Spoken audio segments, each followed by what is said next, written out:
So hello everybody, and welcome back here for the second session of this year's America's Spectrum Management Conference.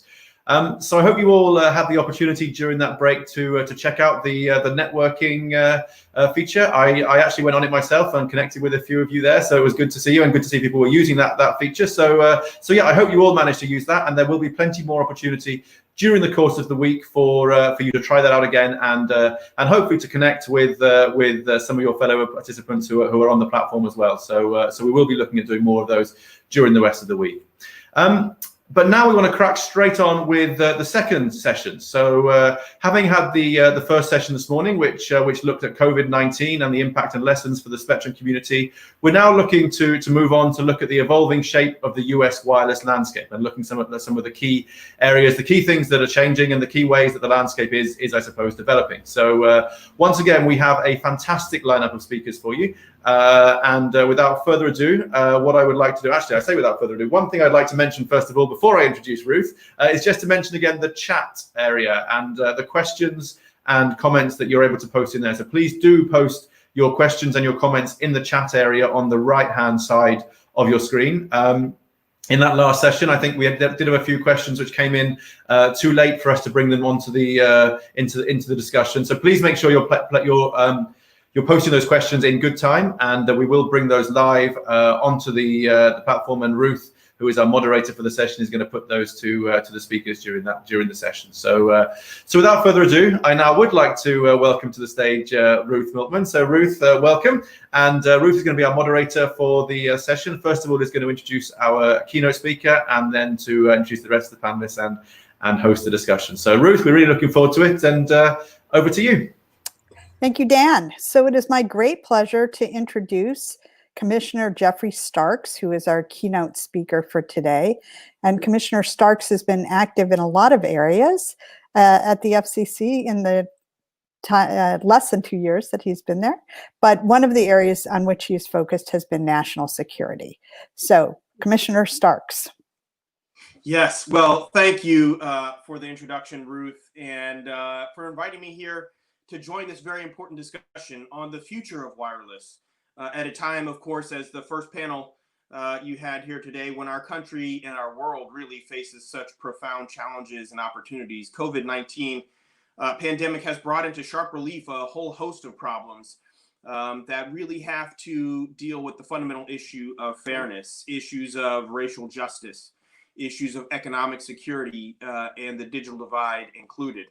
Wireless technologies, including emerging 5G technologies, have a critical and important role to play in how we move our country forward on all of these issues. And so the past few months have underscored a basic truth. Full participation in our civil society requires an internet connection. And so we must do more to make high quality, affordable broadband, including 5G service, available to everyone. And in planning and promoting the deployment of advanced wireless networks, we have a true opportunity to promote digital inclusion, combat those long-standing inequities and inequalities. According to Pew Research Center data, a disproportionate number of Black and Latinx Americans rely solely on their mobile device to connect to the internet.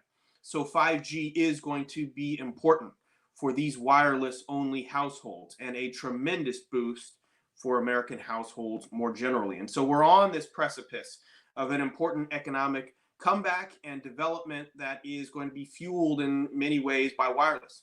One of the most exciting aspects of 5G is its ability to support networks of sensors for use cases ranging from smart cities to manufacturing to public safety to connected cars and wearables that we all hear about. And according to one study, over the next 10 years, the number of connected IoT devices will increase and explode, really, from 7.6 billion to nearly 24 billion. Using wireless connections, these sensors will relay critical data that will allow us to strive towards the issues that are going to matter in our day. Environmental justice, increase industrial efficiency, identifying potential hazards before they get out of our control, living healthier, more productive lives, communities, and every American deserves these opportunities. But we have work to do. to make sure that these benefits are fully realized, building on U.S. leadership in software and wireless technology, and growing our wireless infrastructure capabilities makes sense from both a security and an economic standpoint. The United States was once a worldwide leader in telecom network hardware. Companies like Lucent and Motorola were leading the world in the design and manufacture of telecom equipment, from radio antennas to the core. And as we move towards that next generation of networks, U.S. leadership will continue to have a profound implication for our economy and our national security. And that's why securing our telecom equipment urgently deserves our attention, and I have focused my attention on it.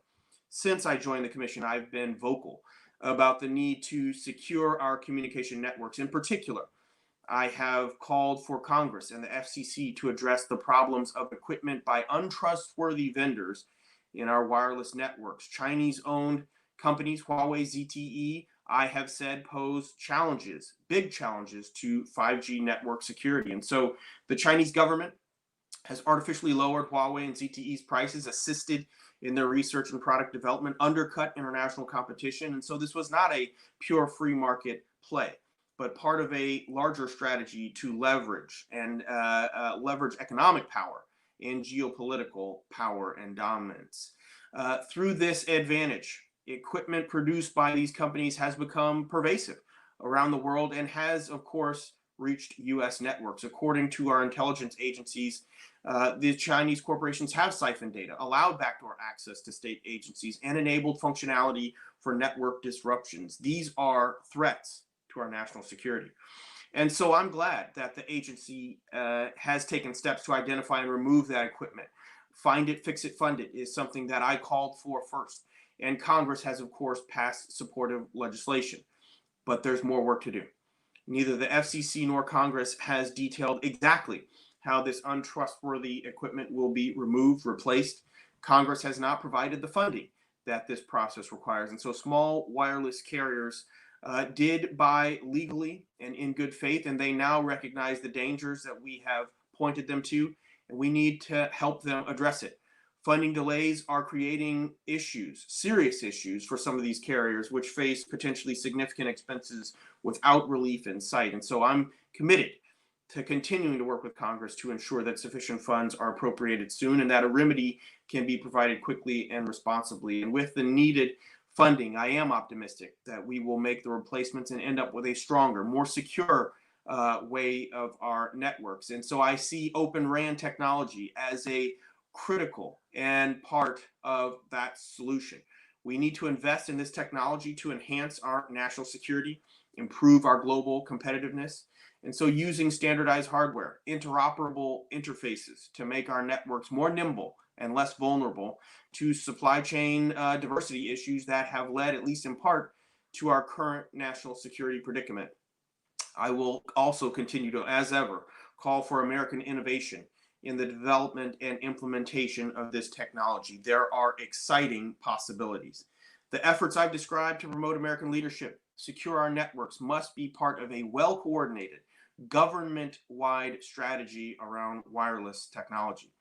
As this morning's panel no doubt discussed, and will continue to discuss the rest of this conference, the United States has made a number of important strides in preparing for 5G success, allocating hundreds of megahertz of spectrum to promoting research, to promoting development. Even as other departments have sometimes worked across purposes in this administration, I am confident that moving forward we can and will do more.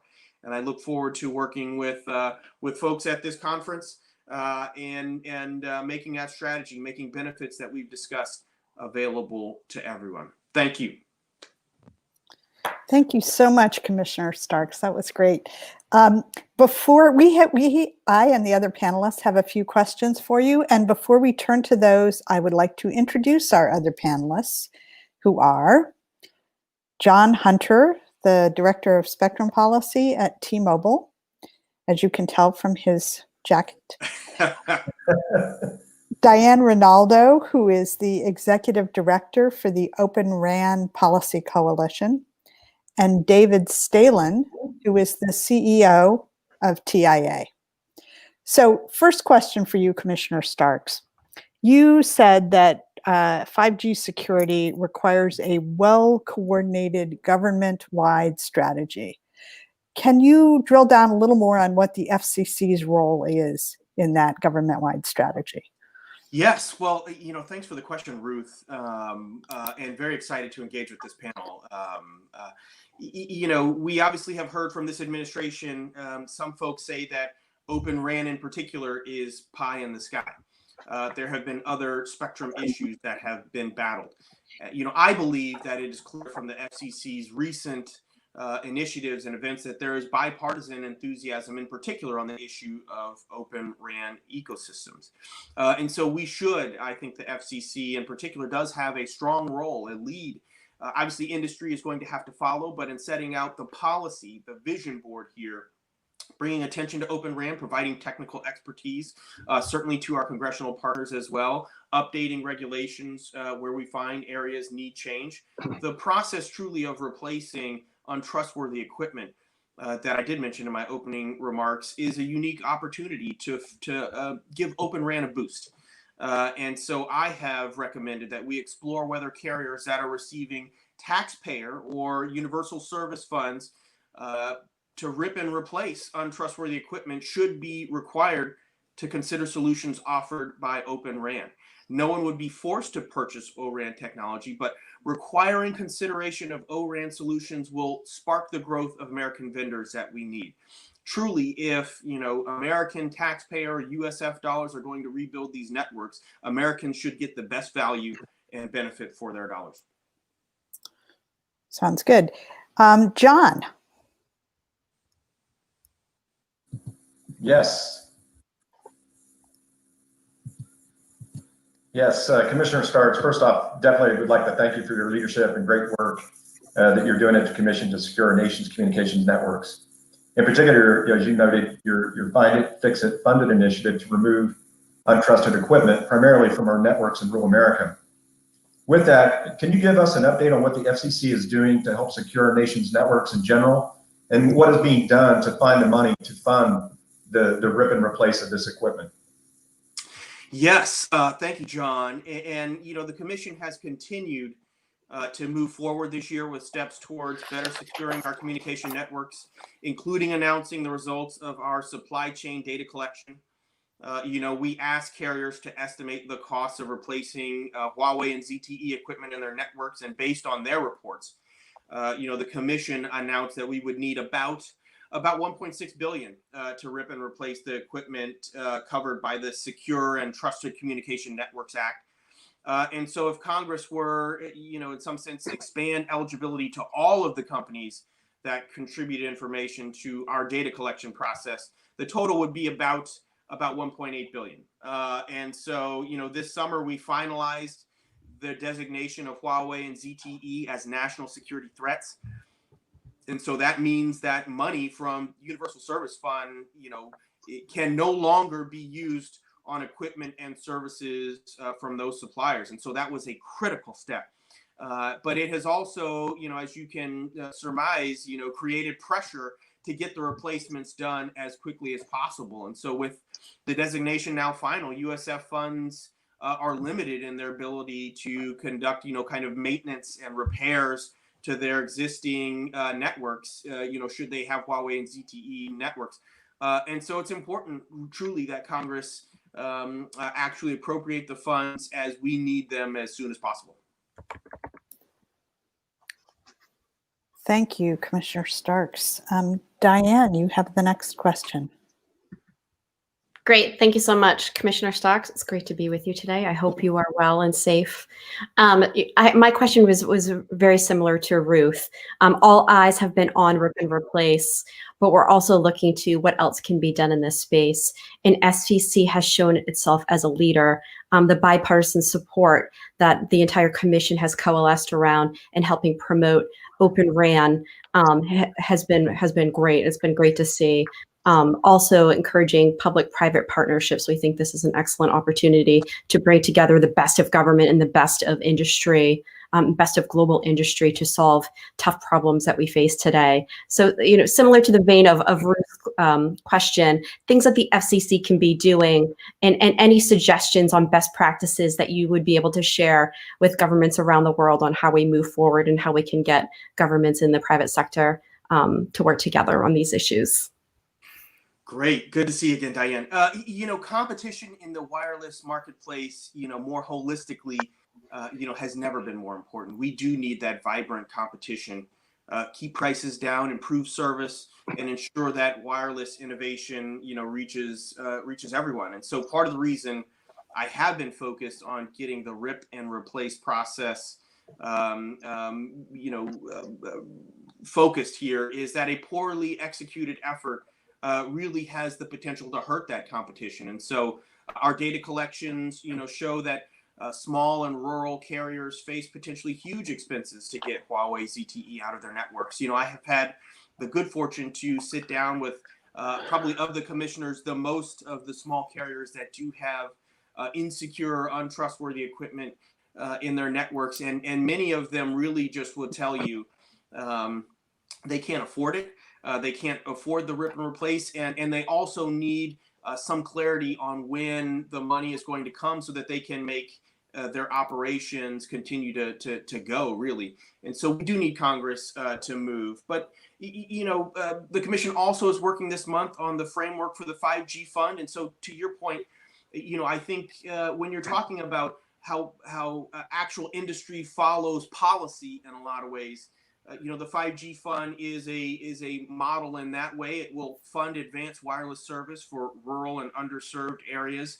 And so I think that is something that folks should take a look at, ensuring to make sure that the program is accessible, workable for small carriers is something that I think will ultimately bear out through this program as well. Thank you, and thank you for your service. Thanks, Diane. Thank you, Commissioner. David. Great. Hi, Commissioner, and thank you. We recognize and appreciate that you've had a long-standing, strong interest in securing our nation's networks, while also supporting accelerating new technologies and new services. In an increasingly connected world, this is difficult without strong standards and the ability to verify security and performance.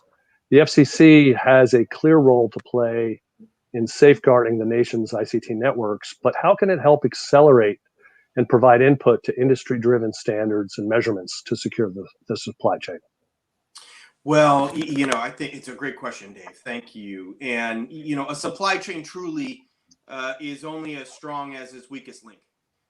And so, adversary countries, criminals can certainly use vulnerabilities, in one part of a supply chain to access, tamper, block communications elsewhere. And so the FCC has done a good job in its supply chain proceeding, working to identify untrustworthy vendors, barring their equipment from U.S. networks. But, there is a need to be more proactive. And so as we transition to 5G networks, it's critical that security standards be adopted and adopted with a forethought here. On too many occasions, security has been an afterthought.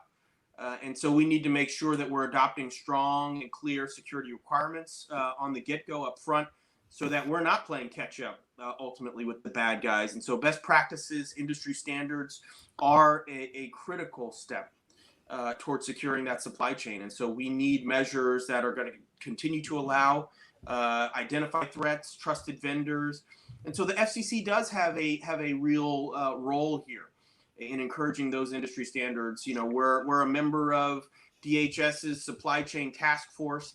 DHS has convened a group of industry, major carriers, equipment manufacturers, cable operators, and including federal agencies. And so there's a real, like I said, a need for a whole of government.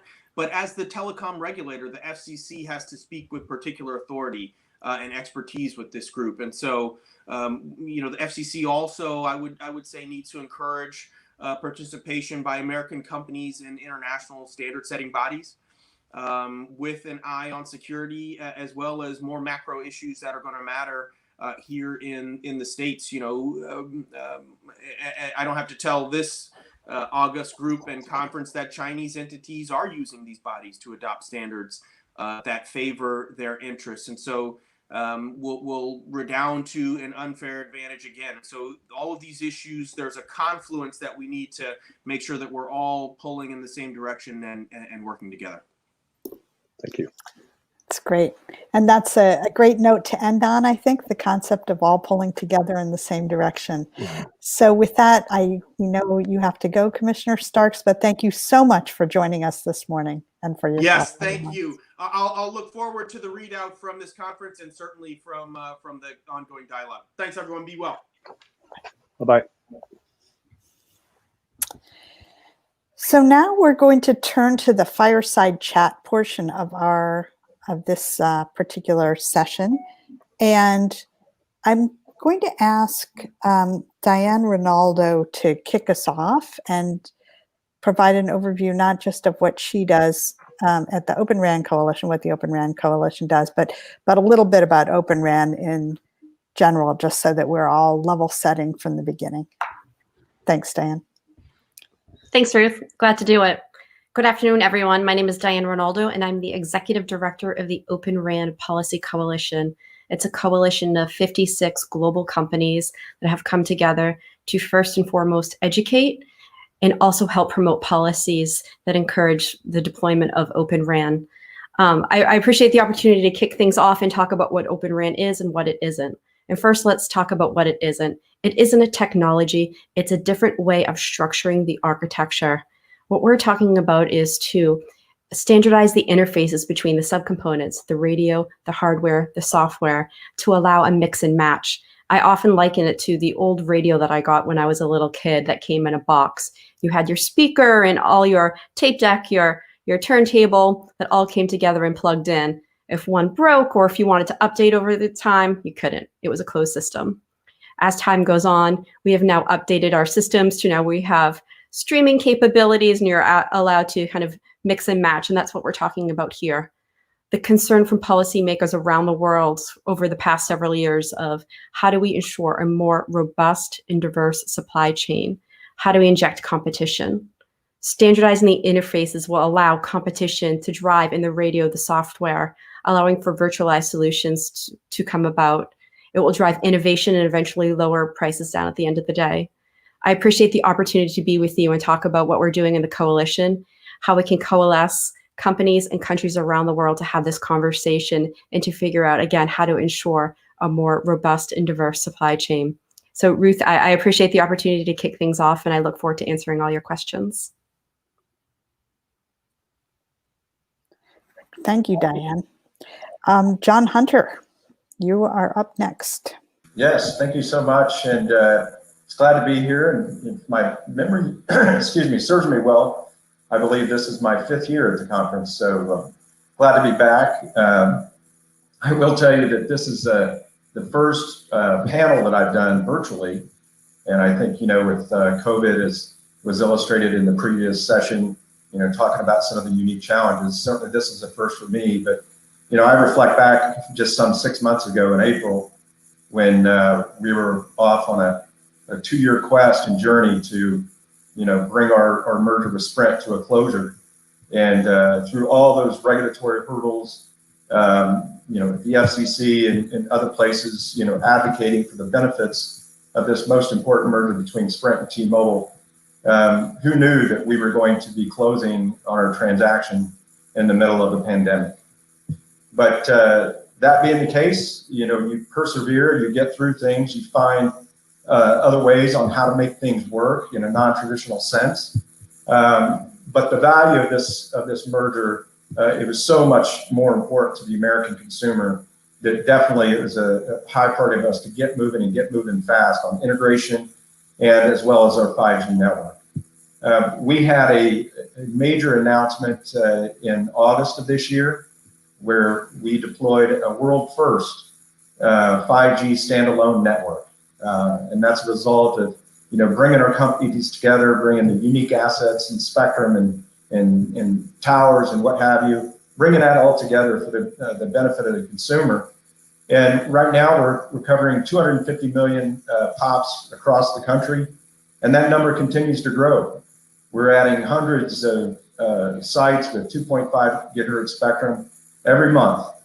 And as we combine the companies, we're aspiring to get to that three-layered cake that we have so often talked about, which is bringing together an amalgam of low, mid, and high-band spectrum that will prove to be the 10-lane highway to support the myriad of use cases that no doubt 5G promises to bring. So happy to talk about our efforts on 5G with the new T-Mobile. But there are other things I think that are important today, and some other spectrum policy initiatives. It was great to see the administration and DoD come together to proclaim that the 3.45 to 3.55 gigahertz band would be made available for 5G going forward. And much needed. There is a deficit of mid-band spectrum here in the United States. And not only was it good to see the administration and DoD identify that, but the quick action by the FCC to tee that up in September's meeting. So we look forward to this. It appears, hopefully at the end of next year, there will be an auction, and we'll be following the proceeding as it unfolds. And then, of course, not to be undone, and certainly there is an element of controversy associated with this, and happy to discuss it in some detail, is the recent DoD RFI, request for information, on the DoD's quest and understanding of what it would take to build, own, and operate their own 5G network.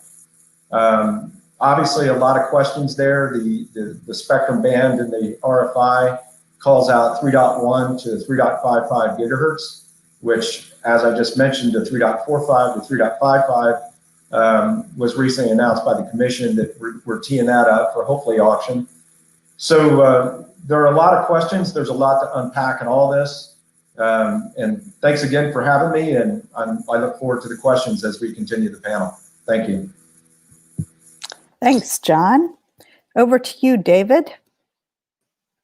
Thank you, Ruth. Appreciate it. I have a couple slides that we're going to show here, so if folks could get started showing those. I'm the CEO of TIA, and next slide, please. And TIA is a long-standing industry association for the telecom industry. We've been around in one form or another for more than 80 years. More than 400 members and participating companies, thousands of individuals involved. And we do four things primarily. One is we enable new technology through various programs, a couple of which are smart buildings. We know that smart buildings are the backbone, or the building block, if you will, of smart cities. So that's something we recently kicked off. Secondly would be 5G enablement as a more recent example. As 5G technology becomes real, and networks start getting deployed, I'll talk about in the next slide, but there are many changes that need to occur in the networks. For example, edge data centers need to be built out. Second of all, we have a Quest Forum community, and that's our business performance improvement community. We do things such as hosting and managing the industry's quality management system. We've been doing that for more than 20 years. And that is a global standard that's in place. And it's a verifiable, measurable, benchmarkable standard. We do things such as sustainability assessments and benchmarking. And more recently, we've been focusing on supply chain security. Third would be standards development. We have, over the years, introduced and managed more than 3,000 standards in our industry. These are, in many cases, global standards, and it's a big part of what TIA does. And finally, of course, is we advocate for our members to various governments at the U.S. federal level and various international governments as well. Next slide, please. This may be a bit of a busy slide and perhaps a little bit different than what some of the others will speak about, but I thought it was important that we talk about how 5G is fundamentally different. First of all, it involves a global standard. It's the first time there will be a single standard around the globe. The networks enabled by 5G will be for mobile networks, will be for fixed networks, in-building coverage, IoT, as the commissioner spoke of before, with millions and millions of connections, thousands of new applications over time. very high speed and bandwidth, extremely low latency, something that we've never seen before. And I know it's awfully technical, but basically 1 millisecond round trip latency, which will enable real-time control for things like autonomous vehicles and first responders and telemedicine. And then 5G also brings something called network slicing. So in essence, the network can be sliced into thousands or even potentially millions of individual network slices for businesses, enterprises, and even consumers. So this is architecturally something that's very new and very unique. It's a software-centric and software-managed network for the first time, separating hardware from software control. Data centers, as I mentioned before, are going to be pushed out into the neighborhoods and local areas. And it's very heavily reliant on the cloud, and some call it cloud native. This conference is talking all about new spectrum allocation, and that's really critical. It'll be a combination of both licensed and unlicensed spectrum in some cases, and it's going to be able to use machine learning or AI to help improve itself. All these are fantastic innovations, but they also come with some risks that must be addressed. Because 5G enables that hyper connectivity and is software driven and is updated continuously, it's inherently more risky. Security becomes even more critical in this next ICT technology leap. Everything can be connected globally. New applications can be uploaded rapidly. All this is happening at scale and at speed. So it requires building networks with trusted suppliers who have built in supply chain security, as the commissioner mentioned before. It's not something you can bolt on as an afterthought. You have to build it into your network. And having that quality management system and that supply chain security system to help ensure integrity through verified processes that check where the software is coming from, that the hardware components are not pirated or counterfeited, that all vendors and suppliers are transparent, so we understand who's controlling them. And trust needs to be earned through a verified, measurable, and certifiable and benchmark standard. And we believe that governments and service providers and consumers and equipment providers and software manufacturers and developers should all come together, because we as consumers really expect nothing less. Thank you. You all, that was great. So let me start the discussion by asking the panelists some questions.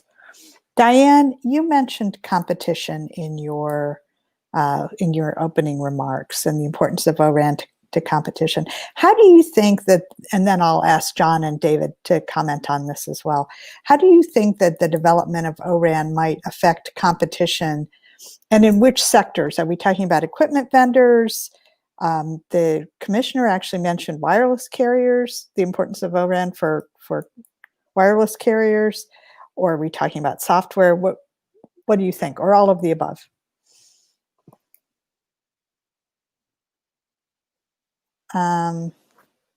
Dan, can you? It's always the tech people who can't get the mute button right. I will say that. Thank you. Competition, extremely important. I would say over the past 10, 20, 30 years, we haven't seen much venture capital money in the telecom space because the barrier for entry has been so high. So the idea that you standardize the interfaces and that you're going to drive more competition within the subcomponent level. We've already seen, I've heard as high as 19 new radios within this space, whereas only a couple of years ago, there were 4 radio operators in this space. Whether it's radios, whether it's software, you're going to lower that barrier and give the future entrepreneurs a reason to come and innovate in this space.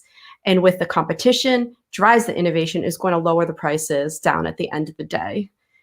So again, yes, absolutely all of the above. And we're going to create a value proposition. In England, for example, Cisco is currently deploying their 5G rural, which is getting 5G out into the more rural areas. Whereas before you would need government subsidies or other benefits in order to get out and build there. Now there's a value proposition. If you're lowering down the price, you're giving business a reason to build out in these areas other than subsidies themselves. So it does have a positive snowball effect on the entire community, down from the carriers all the way down to the consumer. Great. Thanks, Diane. John, would you like to comment? Yeah, sure. So certainly we see ORAN as as a way to diversify supply chain, and that certainly needs to happen. I think it's also important to reflect on what's happened in the last 15 years here in the United States and North America in general, where we've seen an erosion of traditional vendors over time, through Lucent. It used to be an American company, then bought out by Alcatel, and now it's part of Nokia. You could throw Nortel Networks in there, a Canadian company that is no longer with us. And then, of course, Motorola. And the list goes on where we've seen this happen. And so certainly ORAN has a place, I believe, to ensure that we have more diversity in the supply chain. There are some things that certainly we're looking at. We are a member of the ORAN Alliance through our acquisition of Sprint. We're continuing to invest and look at that technology as a way to diversify going forward. I do, however, want to acknowledge some of the challenges of where we're at with ORAN in general. And I believe it's more of a crawl, walk, run approach of how we see the evolution of this technology. You also hear, that you open it up and the cost of entry is lower. One thing that would happen with this, as you're opening up these interfaces, you could have a myriad of vendors that, say, one operator may have to deal with. And now you're dealt with the challenge. The operator itself is going to be left with trying to figure out the interoperability in some cases, not just different hardware, different software. And so you really, the question of performance and reliability comes into play. And just recently, we're not alone. There was a RCR article just last month where folks at AT&T and Verizon expressed the same concern. So certainly ORAN needs to be on a technology roadmap for carriers, and at T-Mobile it is. But we are also mindful of protecting our existing trusted vendors that we have out there today, while at the same time ensuring that their technology roadmap does not foreclose access to ORAN in the future.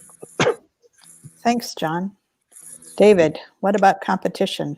Sure. Certainly open source adds competition, and that's a good thing. Competition typically brings more innovation.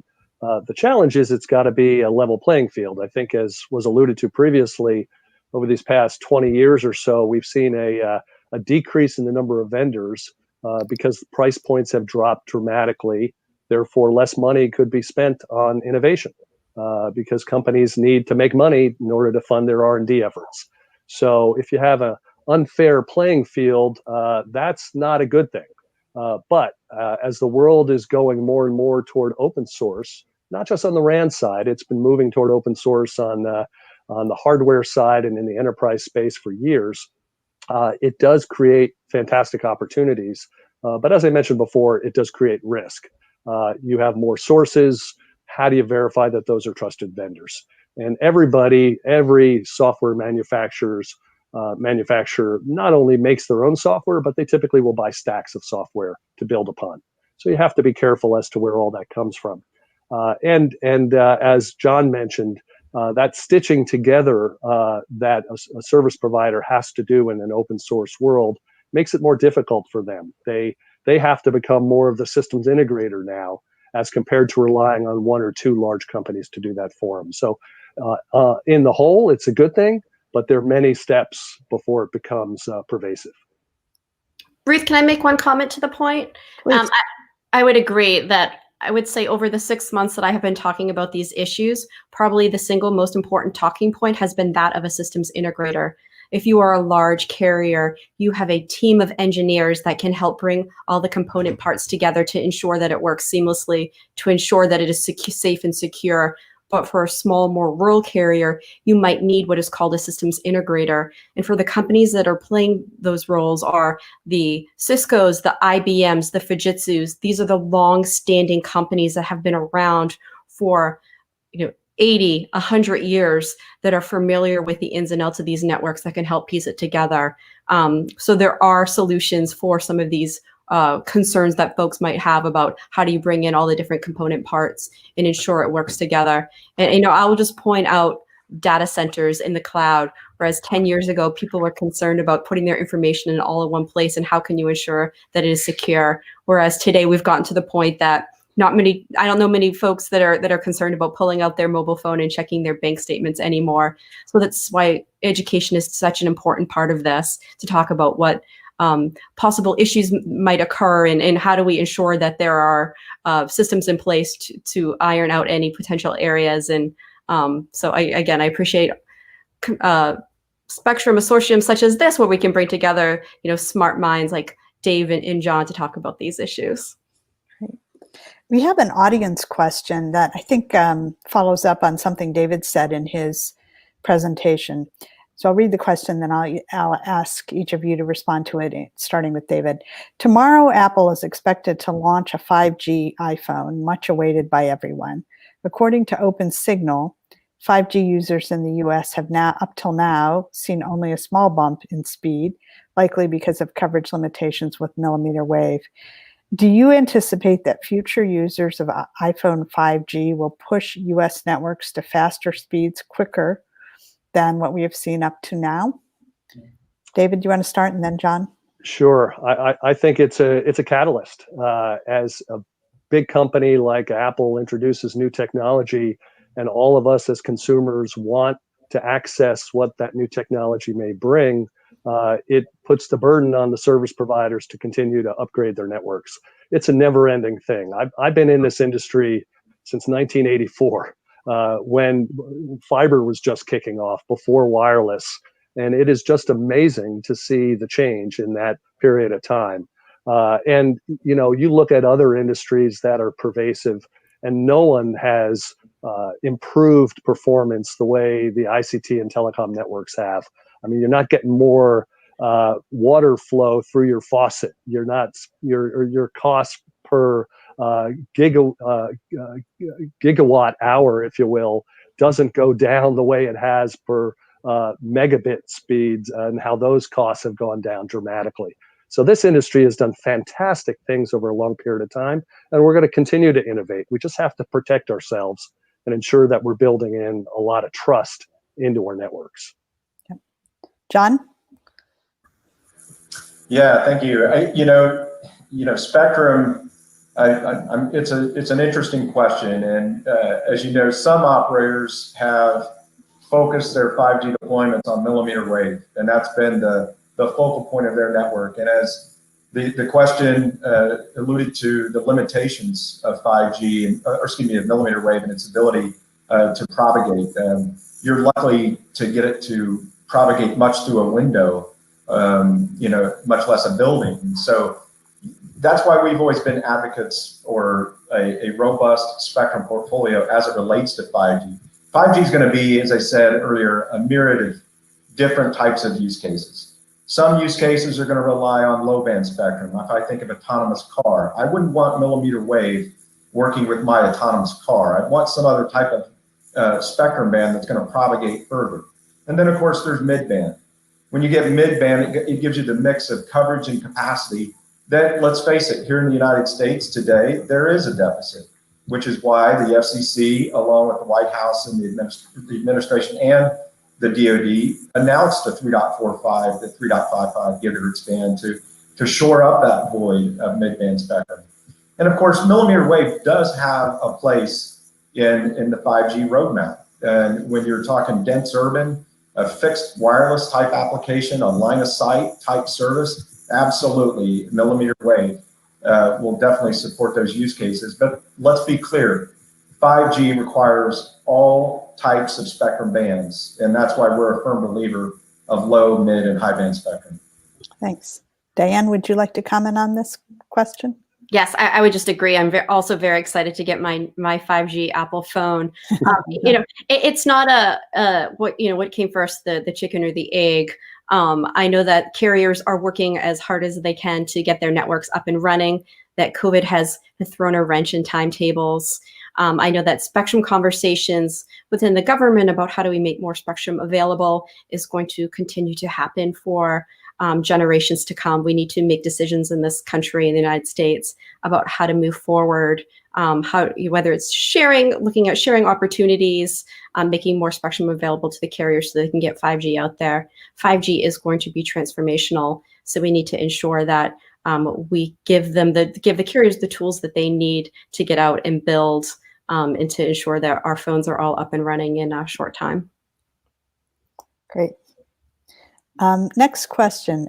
Dish has said that it will build a greenfield network in the United States using ORAN. How do you think that's going to affect the United States landscape? John, let's start with you this time. Sure. I think if you look at Dish, they're in a unique situation. They do not have a legacy network today. So from a build-out perspective, they do have to build a greenfield network, which is why you're hearing ORAN and standalone architecture that they're talking about deploying. And I think that's by virtue of the fact that there is no legacy network to leverage. A lot of carriers today, not just the three large national carriers, but all the smaller carriers and rural carriers today, they have 3G, 4G, and are endeavoring to get to 5G networks. Well, the reality is you want to be able to leverage that 4G core. There's a lot of runway left in 4G networks. It's going to be with us for some time. And so the ability to leverage your 4G core is a value add for many operators. I know we initially started out non-standalone. As I mentioned earlier, we are now have launched a standalone network. But that's what gives Dish a unique opportunity. I would say, yes, it's one thing to do in ORAN, but the jury is still out. They have a network to build, and it's going to take some time to get that network in place. But time will tell. But we'll see how they do. Yeah, thank you, Diane. Do you want? This is one of your members, I think. Yes. Yep. No, absolutely. I appreciate it. So I would say, as a coalition, we do not support mandates. We believe that the industry is moving in this direction anyways. But I will point out that Dish had a choice on who they were going to use, and they chose to move out with OpenRAN. And they did that because it allows for customization. It allows for optimization. They can layer on top of it as they move along. We've seen in Rakuten's deployment in Japan, where they started at 4G, they're already layering 5G on it. So John is correct. It is easier to build out a greenfield, and that is what's currently occurring around the world of greenfield scenarios. But I think it's also important to point out that even current carriers have new spectrum bands that come online. That is a greenfield within itself. So it's not necessarily a start from scratch, point one that you are able to build out if you are a current carrier bringing new bands online. And this is just the beginning. We're currently working through how we can help improve our current carriers, our longstanding carriers, in updating their networks for the future. David? Yeah, I think it might be easier to build from scratch and architect in the open source or OpenRAN world. But of course, they don't have that operational background experience. I mean, there's a lot of value in years and years and years of knowing how to run and build and manage a network. So, there are benefits to both sides, no doubt about it. And as John said, there's still a lot of life left in 4G, and that's going to be around for a while. And we as consumers will continue to get benefits from that. But the world is certainly shifting more and more toward new applications that are based on software. So there's definitely a trend in that direction. Great. We've been sort of talking quite a bit about 5G and about ORAN.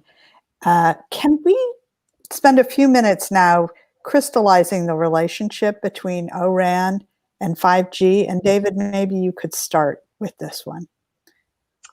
Yeah, so I would take a step back and talk about open source first. And I mentioned this before. Open source is the ability to separate the control plane from the data plane of a network, whether it be in hardware and in a wired network or in a wireline network.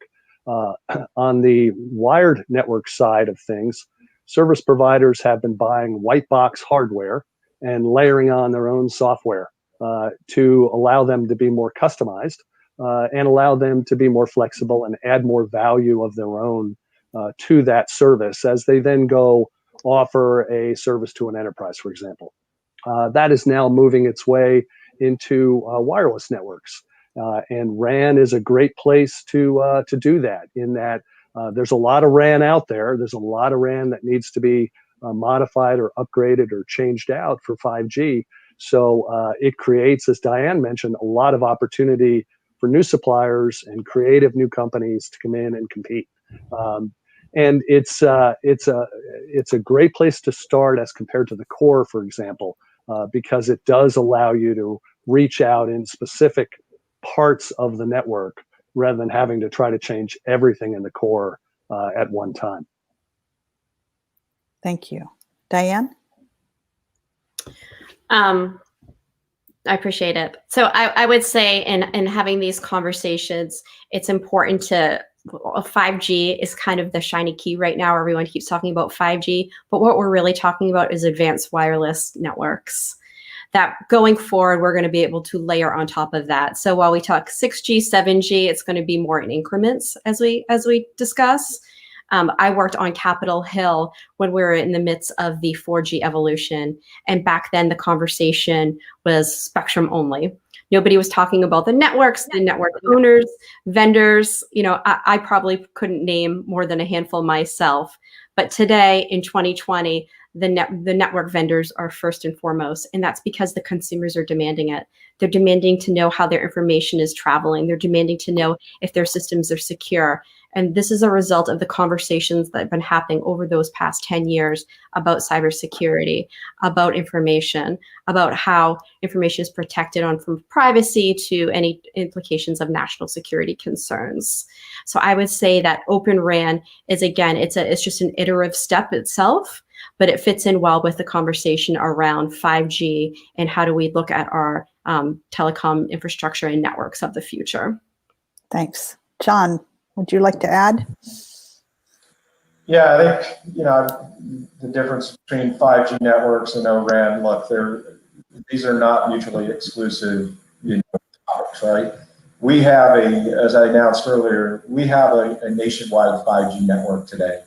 We cover over 250 million pops. That number continues to grow, as we add more and more, and certainly as we integrate our networks. And we're doing that with our trusted vendors. So certainly our network deployment is going to continue. And I think that's what makes T-Mobile somewhat different in the fact that we do have a unique opportunity here where we have a full portfolio of spectrum assets, as well as the amount of sites as part of the network integration with Sprint that we can bring together to get a network, a 5G first for the country. And so we're very proud of that. And again, I'll go back to spectrum. It's hard to roll out a nationwide network without having all the spectrum assets. And whether that's going to be, traditional 3GPP vendor or ORAN, the bottom line is if you don't have the spectrum assets, it doesn't matter what technology you use. You must have all three to be successful to have a robust 5G network. Thank you. These are all interesting. I wonder if you would like to comment on the effect of ORAN on innovation. And if you want to combine that with a discussion of 5G, that will work too. But David, you were talking about the importance of open source on the wireline side and how that enabled carriers to offer new products for enterprises and so on. How does it work on the wireless side? I think it's basically the same thing. Service providers need to continue to differentiate. They want to show that their network and their product is different than the next guy's. And so the more flexibility they have in their network, the more their marketing teams and their product management teams can come up with great new services. So having that innovation, being involved with vendors as they're creating a new product is really important. I've run startup companies and venture-backed startup companies, and I've seen how difficult it is to get products off the ground. You do that with having a clear focus, a great opportunity, and a level playing field, and then building the trust with your customer. So that's what that's all about. And I think open source and open RAN are great things in the long run. We just have a lot of steps to ensure that a service provider can build a network and compete over time with trusted suppliers, of course, but also proven technology. Right. And John, you, not that you need to reveal T-Mobile's secret plans for the future for innovation, but how do you see innovation rolling out in the Open RAN context? Well, first, I just want to, if I may back up a bit to a comment that Dave made earlier, which I think is very poignant when you talk about innovation in 5G, and that's around network slicing. The ability to do that and the subsequent releases within 3GPP that give you that ability to do the types of innovation necessary to support various types of use cases is critical. And that's where I kind of go back to this DoD RFI that's out there and talking about how best can DoD build, own, and operate its own 5G network, when in fact technology exists today through things like network slicing that could be afforded to DoD to meet a lot of their needs right now. So, with respect to ORAN in that equation, of course, ORAN is going to continue to develop and innovate as well along the way. But, it's, again, I get back to they're not mutually exclusive. You're going to see 3GPP, subsequent releases, release 17 and others. They're going to offer more innovation and specifications that carriers may or may not agree to take on. And network slicing is just one fact of that. And I'm sure ORAN over time is going to be in a similar position. But I think the reservation from my perspective, T-Mobile on ORAN is that, look, you're left with being a system integrator, as Diane mentioned. And, yes, there are companies out there that do that. But, as nationwide carriers, we pride ourselves on the performance of our networks. And performance and quality at the end of the day are going to drive how, you adopt ORAN in the future. So I think it's a crawl, walk, and run approach. You have to see how things develop. We're in the alliance, and we'll continue to monitor and ensure that our vendors are prepared going forward. Diane, earlier you talked about the importance of venture capital. How does that play into the innovation that you hope for in this space? No, absolutely. We've already seen venture capital money flow into this space. Whereas, as I mentioned, the barrier to entry has been so high that if you had a really great idea that you might not necessarily put all your efforts into the ability to only sell to a handful of companies, that if you're allowed to standardize the interfaces, you can go directly to the carrier and sell your product. If you're a large carrier, you have the buying power to kind of shape what the network that you want. But if you're a small, more rural carrier, you don't have that buying power. So the idea that you can create the network that best suits your needs, that best suits the needs of your customers is very appealing. The network in New York City is going to look a lot different than my small hometown of Rumford, Maine with 5,000. And you want the ability to be able to ensure that your customers are getting the best service no matter where they are, and the ability to layer on top of that as time goes on. Some new approach comes online down the road that you can easily add it into your network, and you don't have to go back to square one again. So I think that's where the real appeal comes, especially from the small carrier's point of view. So for the last part of our discussion, let's, we do have another question from the audience. I was going to take it back to security. Before I do that, here's an audience question. What spectrum policy can improve competition between carriers in the United States? John, do you want to kick off with that one? Make more of it. I think with where we're at today, as I said in my opening, that the United States does have a deficit of mid-band spectrum. If you reflect back on what the rest of the globe is doing with mid-band, it really starts at 3.3 all the way up to 3.8 gigahertz. And in some cases in Asia, it goes all the way up to 4.2 gigahertz. So band 77, which does encompass 3.3 to 4.2, is a large swath of spectrum that is being made available for 5G in many places around the globe. What do we have here today in the United States? We have CBRS, which, as we know, has limitations in terms of its power. It's a 99.99% reduction in power as compared to a traditional cell site. It's limited in license sizes, with the county sizes as opposed to traditional PEAs. It's 150 megahertz of spectrum that's right in the middle of a band that has been internationally harmonized. So what are we left with as a country? Well, luckily, and I won't speak much on it because we're in the quiet period, but there is a C-band auction that's on the horizon. So the FCC has teed that up, and that's good. But then it gets to the question of how much spectrum below the 3.55 and CBRS can this country make available? And again, it's great to see the 3.45 to 3.55, another 100 megahertz being talked about to bring forward. But what about below that? And at DoD, you'll hear, and I certainly appreciate the national security challenges that DoD has to work with in terms of protecting this country, and a large military requires using a lot of spectrum assets.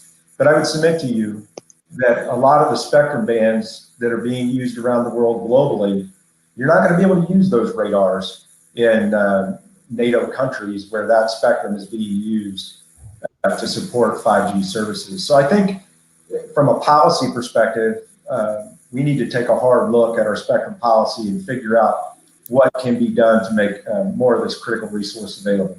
Some of that may involve sharing, like in the case of AWS-3, where we've proven that sharing can be achieved under reasonable terms.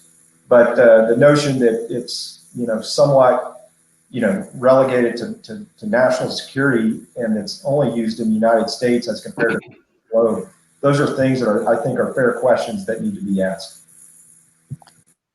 Diane, do you have anything to add on this one? Sure. So I will say, under my old hat, the former head of NTIA, who's in charge of management of federal spectrum, I think it's of the utmost importance that if we as a country want to move forward, that we take a hard look at how spectrum is divvied up within the federal government, and we need to make decisions on how to best move forward.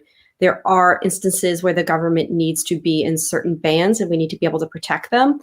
But when that is not the case, we need to ensure that we're able to make that spectrum available for commercial use. It is the only way that we're going to be able to stay as a global society, that we are able to stay on the cutting edge of innovation. These are hard conversations. They're not going to get any easier, but they're hard because we are very good at being able to innovate in and around this space. So again, the FCC has been tasked as the commercial regulator to make these decisions, and we need to be able to abide by that and move forward in a timely fashion, or else we're going to be left behind. Thanks. David, anything to add? Yeah, I would just simply add that these are hard conversations, but they're conversations that have to happen. The industry and technology and society demand more spectrum. There's no doubt about it.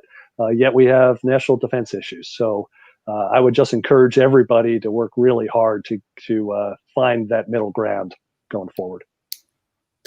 The next audience question is about international use of ORAN. So I'll start with you, Diane, on this. In which countries is ORAN most? Which countries are leaders in ORAN? Deployment? Yeah, so there are currently 12 deployments around the world right now.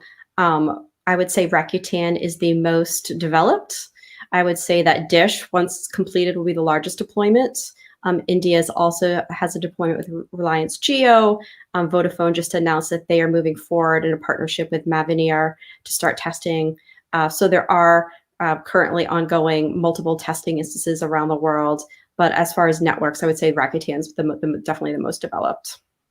In Japan. Correct. Yes. Thank you. John or David, do you want to add anything to that? No, I would just add, to Diane's point on Dish, for sure would be the largest, I think, globally. But I get back to the a wait and see approach in terms of verifying that we have the performance there within ORAN to meet the expectations of tier one operators, across the country. And I think that's what we're waiting on, is to see that is indeed there before, you'll see a large scale deployment by national operators. Okay, I think this will be our last question because we're about 2 minutes away from the end of our time. And this is, I think, following up, John, on a statement that you made. Can you elaborate a bit on how network slicing would meet the requirements of DoD? Would it enable DoD to use commercial networks, and would that help in making more spectrum available for commercial networks? Yes, no, absolutely. Network slicing is a way to virtualize the RAN and dedicating, resource blocks to a particular use case that the DoD may have in mind. I was looking at some of these and reviewing some of these RTPs that were put out there, and one of them I looked at from a smart warehouse perspective, which called on freeing up 30 megahertz for one use case application.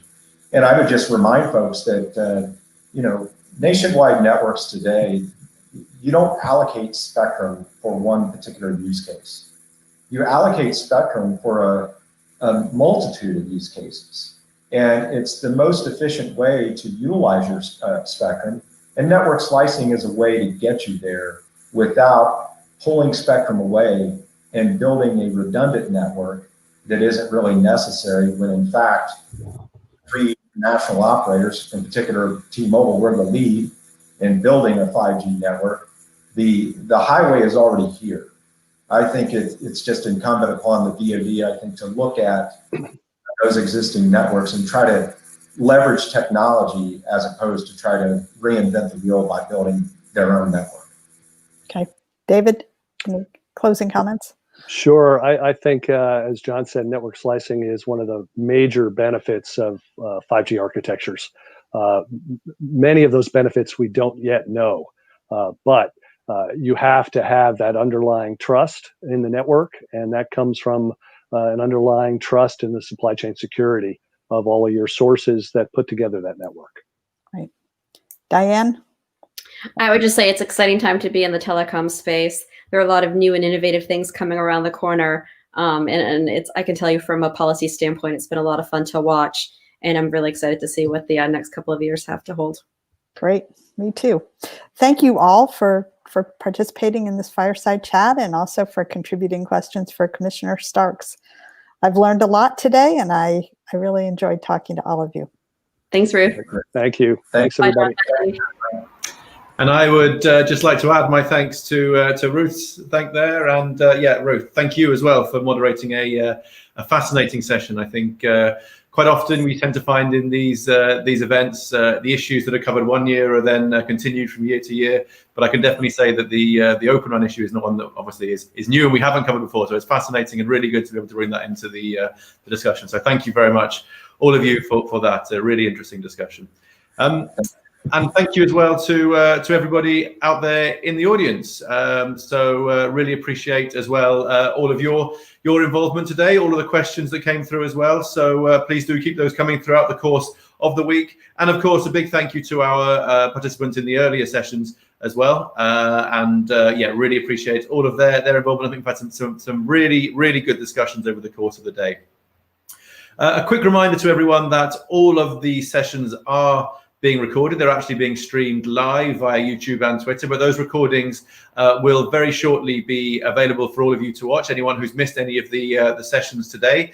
And they'll also be sent around in an email, which you should all be receiving shortly, with details of all the proceedings of today. So those recordings will be sent to you very shortly. And that's just about it for today, but we are back again tomorrow morning from 9 o'clock again, EDT, so Washington, D.C. local time. So 9 a.m. tomorrow. We've got two main plenary sessions tomorrow. First one is going to be looking at developing a policy blueprint to deliver global 5G leadership. So you probably, for those of you who were here for Chairman Pai's keynote presentation earlier today, he mentioned the 5G FAST plan. So we have another session that's going to be looking at that, and also bringing in perspectives from Canada. We have ICED Canada participating, and also key industry players. So a session that we're going to be kicking off with looking at 5G, and then we're going to be looking to the future with our second plenary session of the day, which is going to be focusing on technology and policy tools to increase spectrum efficiency. So looking at different ways that spectrum efficiency can be improved. And then alongside those two plenary sessions, we have the first of our 3 showcase sessions. So the showcase sessions are 45-minute sessions, which are hosted specifically by some of our event partners and sponsors, and we'll look at some of the key issues that we're going to be looking at in the plenary sessions in a little bit more detail. So more information on that will be provided tomorrow, but we do have the first 3 of our showcase sessions taking place. And finally, we have the first opportunity for all of you guys out there in the audience to actively get involved in the discussion and to bring your video and audio feed live in the first of our Have Your Say session. So this will be a chance for all of you to request to come live onto the stage, to give your thoughts, to give your comments, and your key takeaways from the discussions that we've had so far. And that will include the sessions from today and yesterday. So any thoughts you've had, any key takeaways, any key conclusions, any comments you want to add, you will have the chance to do that tomorrow. So please be ready for that as well. That said, I would like to once again thank all of our speakers and panelists for the sessions today, for the discussions today. Some really interesting discussions, really interesting presentations. Thank you again to all of you out there. And as I said, we're back here again at 9 a.m. tomorrow morning. So looking forward to seeing everyone then. But until then, wishing everyone a very pleasant rest of the day. And as I said, looking forward to seeing you all back here again tomorrow. Thank you very much.